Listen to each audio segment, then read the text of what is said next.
Pardonnez-moi si je me répète, mais tout ce que nous pouvons dire sur ce sujet de l'onction ne servira à rien si nos yeux ne commençaient pas par s'ouvrir à cette simple vérité. C'est l'onction, et l'onction seulement, qui donne de la valeur à la vie. Dieu ne s'est pas fait faute de le rappeler à David. Vers la fin de sa carrière, le grand roi a vu le succès et la prospérité couronner ses efforts. Il se trouve au large de toute façon.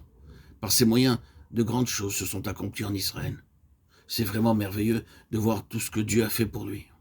Or, à cette heure où, humainement parlant, il aurait lieu d'être fier de ces longues années qui l'ont couvert de gloire, il s'entend rappeler à la réalité des choses par un prophète que le Seigneur lui envoie et qui lui dit de sa part: je t'ai pris au pâturage d'Air et des brebis pour que tu fusses chef sur mon peuple, sur Israël. Par ces simples mots, il lui rappelle son humble origine. Il lui fait remarquer que s'il est maintenant au fait des honneurs et de la gloire, c'est parce qu'un jour, alors que personne ne se souciait de lui, Dieu est allé le chercher dans son abaissement et l'a retiré lui-même de son obscurité. C'est un fait, et Dieu veille à ce que David ne le perde pas de vue.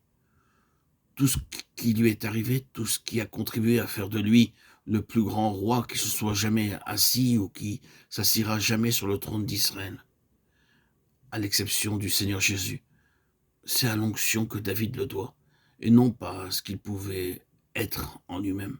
C'est l'onction seule qui donne de la valeur à la vie.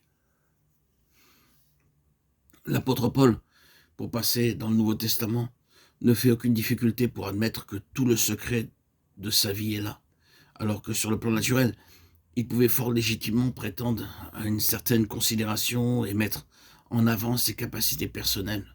Et nous savons tout le parti qu'une certaine théologie a su tirer des ressources naturelles de l'apôtre Paul. Dieu finit par obtenir de lui cet aveu, explicite et spontané. S'il y a quelque chose dans sa vie ou dans son ministère qui est du prix aux yeux de Dieu et qui puisse servir à son plan éternel, c'est à l'onction qu'il le doit. Ce n'est pas ses capacités propres.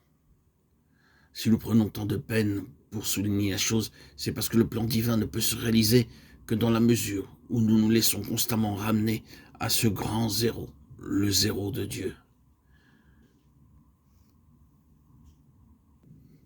Dieu avait en vue David et il l'a choisi. Parmi tous les enfants qu'avait Ishaï, lui seul, David, qui était en retrait, a été choisi par Dieu.